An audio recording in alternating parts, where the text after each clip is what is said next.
Example चौथा, वास्तविक संख्या रेखा पर कॉर्डिनेट 3 का स्थान निर्धारित कीजिए। हल, कॉर्डिनेट 3 बराबर क्या लिख सकते हैं, कॉर्डिनेट 2 + 1। तो वैसे संख्या रेखा पर बनाएंगे, चांदे की सहायता से पहले बना रहे हैं हम लोग। एक सीधी लाइन खींच लेंगे, ठीक है। इसको केंद्र मान करके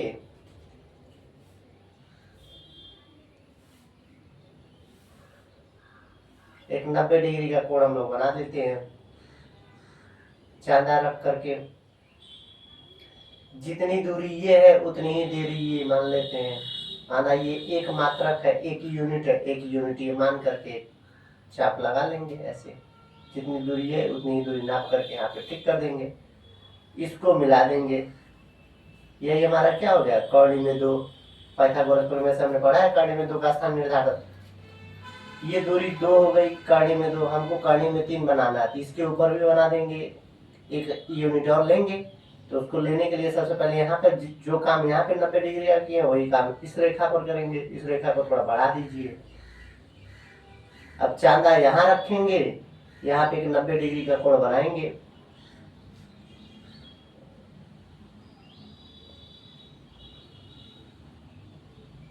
देखिए 90 डिग्री का कोण बन गया।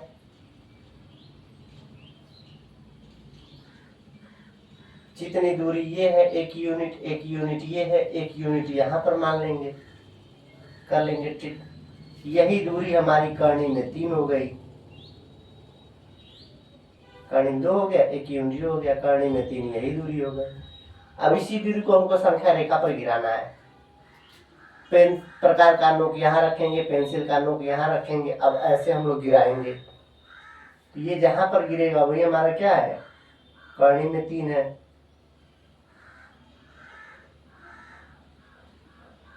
यही है हमारा कॉर्डिनेट 3, ठीक है। आप लोग बना लीजिएगा। दूसरी विधि चांदा है, दूसरी प्रकार चल रही है, प्रकार की सहायता से बनाते हैं। सबसे पहले एक संख्या रेखा का निर्माण कर लेंगे। यहाँ पर एक ओ केंद्र मान लेंगे, एक यूनिट की दूरी है, एक यूनिट की दूरी है, एक यूनिट की दूरी है, एक यूनिट की दूरी है, ठीक है। आप 1 सेंटीमीटर 2 सेंटीमीटर जो मानना होगा, एक यूनिट मान ले। यूनिट का मतलब मात्रक, ठीक है। एक यूनिट की दूरी ये माना हमने। अब इसको केंद्र मान करके, एक यूनिट ये भी है, इसको केंद्र मान करके यहाँ पर प्रकार का नोक रखेंगे और पेंसिल एक अर्धवृत्त का निर्माण करेंगे। ऐसे एक अर्धवृत्त का निर्माण कर दिए इसको केंद्र मान करके, ठीक। अब यहाँ पर आधे से अधिक दूरी लेकर के एक ऊपर चाप लगा देंगे, उसी चाप से एक यहाँ चाप लगा देंगे। ये हमारा 90 डिग्री का कोण बन गया, ठीक है। 90 डिग्री का कोण हमने बना दिया। एक यूनिट दूरी ये माने हैं, इसी यूनिट एक यूनिट ये मान लें। जो दूरी यहाँ पे वही दूरी नाप करके पेंसिल प्रकार का नोक यहाँ रख करके यहाँ टिक कर देंगे। अब इस दूरी को मिला देंगे। पाइथागोरस साहब ने कहा अगर ये एक है, ये एक है, तो ये कॉर्डिनेट 2 होगा। कर्ण का वर्ग बराबर होता है लंब का वर्ग प्लस आधार का वर्ग, कॉर्डिनेट 2 होगा। अब एक यूनिट और बनाना है हमको, कॉर्डिनेट 2 है, एक यूनिट और जोड़ना है, इसको थोड़ा सा बढ़ा देंगे। अब जो काम हमने इस रेखा पर किया है वही काम इस रेखा पर करेंगे। एक अर्धवृत्त, इसको केंद्र मान करके एक अर्धवृत्त का निर्माण करेंगे, ठीक है, प्रकार और पेंसिल की सहायता से।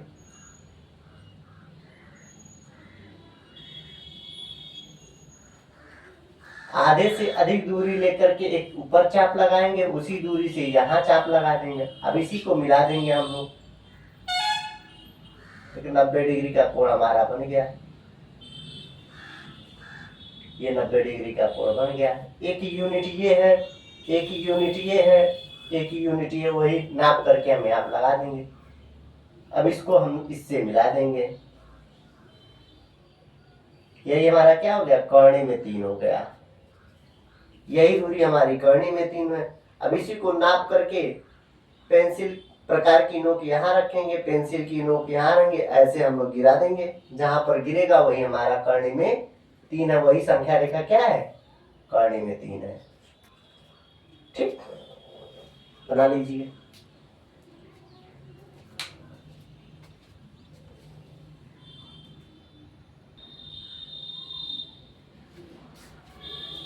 क्लास 9 संख्या पद्धति प्रश्नावली 1.2 क्वेश्चन नंबर पहला आपसे कह रहा है नीचे दिए गए कथन सत्य है कि नहीं।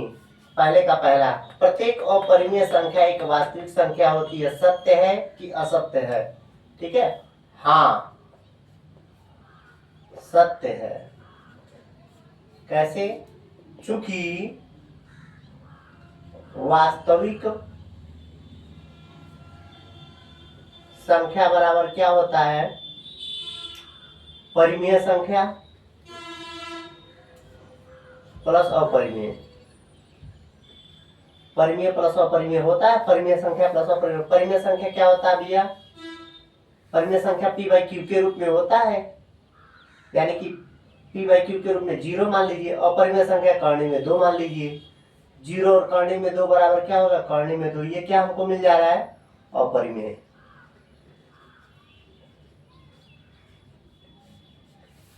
इसी प्रकार बहुत सारा ले सकते हैं, मिल रहा ना अपरिमेय संख्या। इसी प्रकार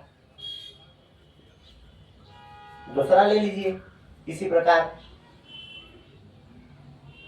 वास्तविक संख्या बराबर क्या हो जाएगा, वास्तविक संख्या बराबर क्या होगा, परिमेय संख्या प्लस अपरिमेय संख्या।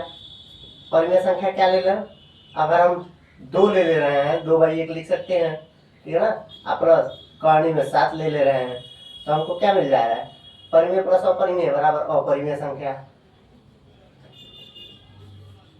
चूंकि परिमेय प्लस अपरिमेय बराबर क्या होता है, अपरिमेय होता है। ठीक है, इसी प्रकार बहुत सारे एग्जाम्पल दे सकते हैं। चूंकि उक्त से स्पष्ट है कि प्रत्येक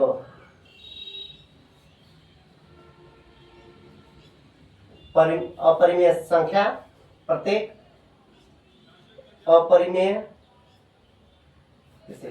प्रत्येक अपरिमेय संख्या वास्तविक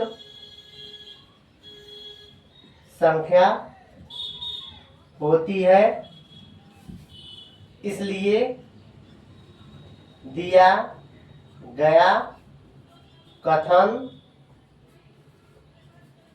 सत्य है। ठीक है, आंसर। दूसरा,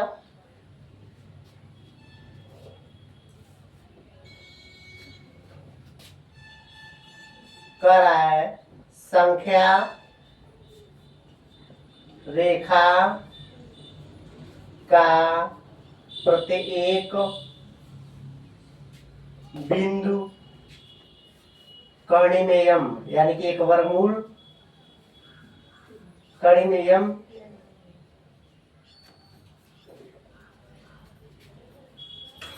के रूप का होता है, जहां यम एक प्राकृतिक संख्या है।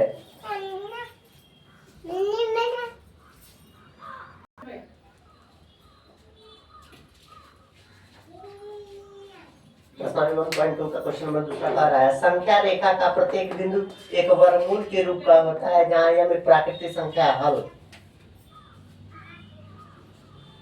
ठीक है, नहीं, असत्य है। ऐसा कैसे आपने कहा, चूंकि संख्या रेखा का प्रत्येक बिंदु कर्णी में यम के रूप का होता है, जहां यम एक प्राकृतिक संख्या है। चूंकि प्राकृतिक संख्या एक का वर्गमूल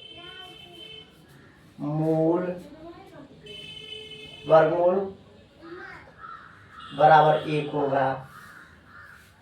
प्राकृतिक संख्या 2 का वर्गमूल कर्ण में 2 बराबर क्या होगा? कर्ण में 2 होगा। ठीक है। कह रहा संख्या रेखा का प्रत्येक बिंदु कर्ण में यम के रूप का होता है, जहाँ यम एक प्राकृतिक संख्या है।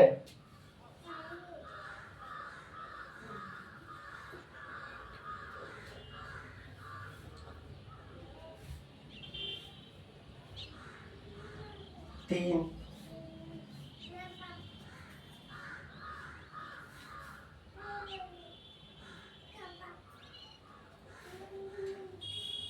4 का कर रहे हैं, 2 हो गया।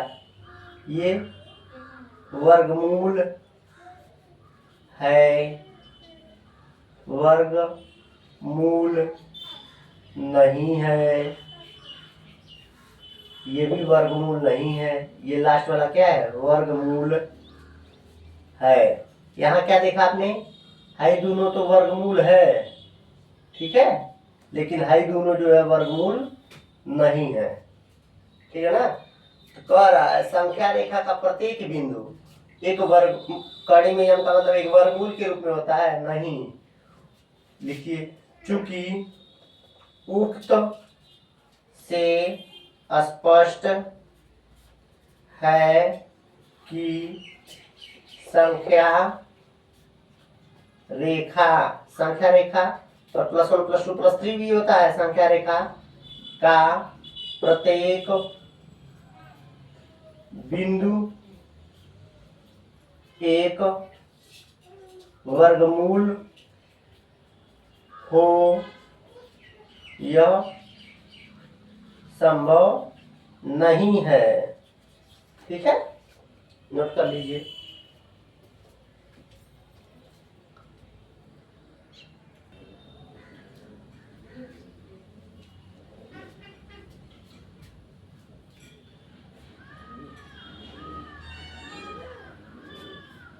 क्या कह रहा है?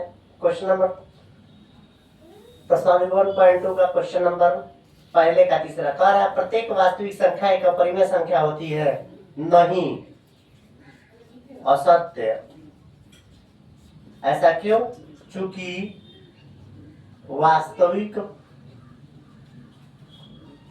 संख्या बराबर क्या होता है? परिमेय प्लस अपरिमेय। वास्तविक संख्या में परिमेय तथा अपरिमेय दोनों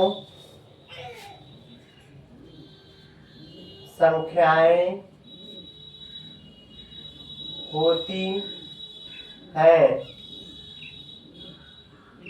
होती हैं,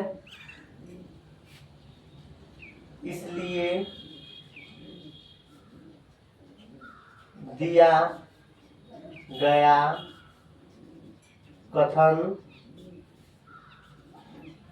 असत्य है।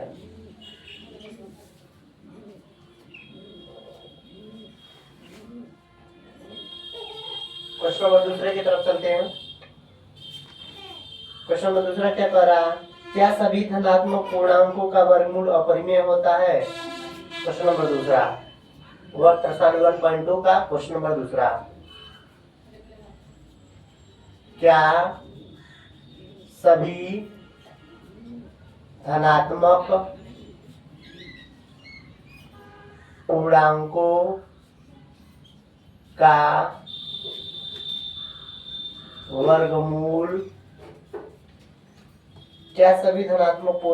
का वर्गमूल अपरिमेय होता है? यही आपसे पूछ रहा है। हल,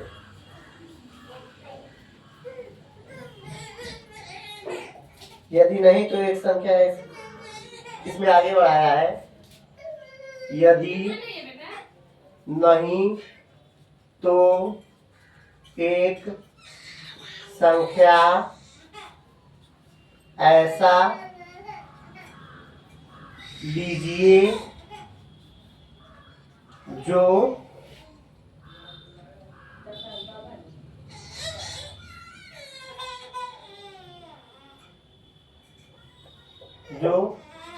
वर्गमूल का उदाहरण हो।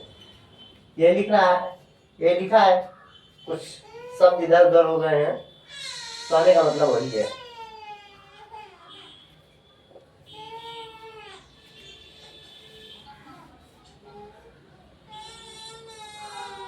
चलिए हल करते हैं। नहीं, असत्य, चूंकि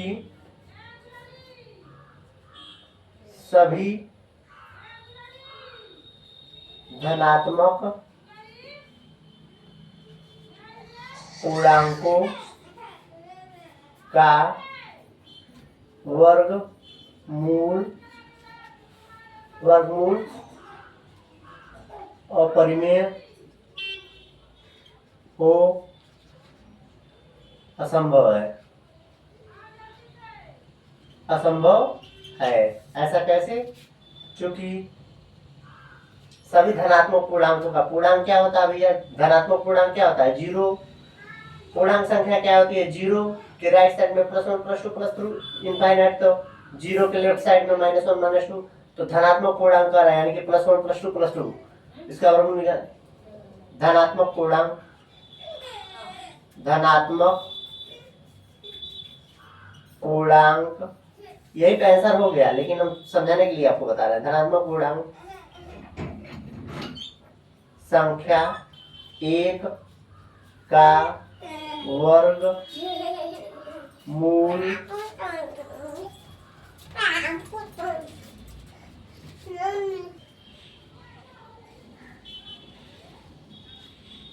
धनात्मक पूर्णांक संख्या 1 का वर्गमूल करने में 1 बराबर 1 ही होगा, क्योंकि 1 गुणे 1 लिख सकते हैं। ठीक है, धनात्मक पूर्णांक संख्या 2 का वर्गमूल करने में 2 बराबर क्या हो गया? करने में 2 होगा। धनात्मक संख्या 3 का वर्गमूल बराबर करने में 3 होगा। धनात्मक संख्या 4 का वर्गमूल बराबर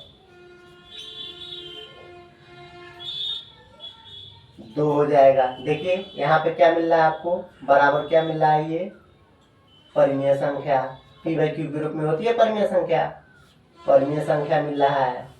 अकर्णीय की चीजें अपरिमेय होती है और परिमेय हो रहा है। यहाँ पे क्या हो रहा है? अपरिमेय हो रहा है। यहाँ पे क्या हो रहा है? बराबर परिमेय मिल रहा है। क्या क्वेश्चन कर रहा है? क्या सभी धनात्मक पूर्णांकों के वर्गमूल अपरिमेय होते हैं? हमने कहा नहीं, असत्य है। सभी धनात्मक पूर्णांकों का वर्गमूल अपरिमेय हो असंभव है। ठीक है, इसको हमने हल करके भी दिखा दिया एग्जाम्पल के तौर पे। आप लोग इतना ही लिख देंगे तो आंसर हो गया। हल करते हैं, धनात्मक पूर्णांक ले लेते हैं। धनात्मक पूर्णांक संख्या क्या होती है? जीरो के राइट साइड में +1 +2 +3, जीरो के लेफ्ट साइड में -1 -3, उसका हमने वर्गमूल करके देख लिया। परिमेय संख्या मिल रहा है, यहाँ पे अपरिमेय संख्या मिल रहा है, यहाँ पे क्या मिल रहा है? अपरिमेय संख्या मिल रहा है, यहाँ पे क्या है? परिमेय संख्या मिल रहा है। नोट डाउन कर लीजिए।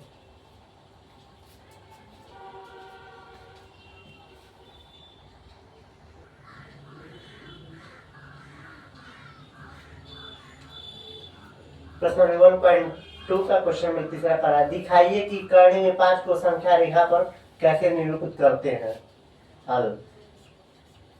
कर्ण में 5 बराबर हम लोग क्या लिख सकते हैं? कर्ण में 4 + 1 लिख सकते हैं। 4 को क्या लिख सकते हैं? 2 का स्क्वायर + 1 लिख सकते हैं। ठीक है, ये लिख सकते हैं हम लोग 4 + 1। चलिए देखते हैं। सबसे पहले एक संख्या रेखा का निर्माण करेंगे। एक यूनिट ये हो गया, एक यूनिट ये दोनों मिलाकर के हम 2 यूनिट मान लेते हैं। एक यूनिट इधर निर्माण कर देंगे। जितनी दूरी ये है उतनी दूरी ये है, उतनी ही दूरी पे हम यहाँ पर ले लेंगे। एक यूनिट ये, तो 2 का स्क्वायर क्या होता है? पाइथागोरस में कहते हैं कि आधार लंब का वर्ग प्लस आधार का वर्ग शेष दोनों भुजाओं के वर्गों के योग के बराबर होता है। ये हमारा हो गया पहाड़ी में 5। अब इसी को हमको संख्या रेखा पर दर्शाना है, तो ये जितनी दूरी है उतनी दूरी का चाप लेकर के इस पर गिरा देंगे संख्या रेखा पर। यही हमारी क्या हो गई? कहानी में 5 हो गई। नोट कर लीजिए।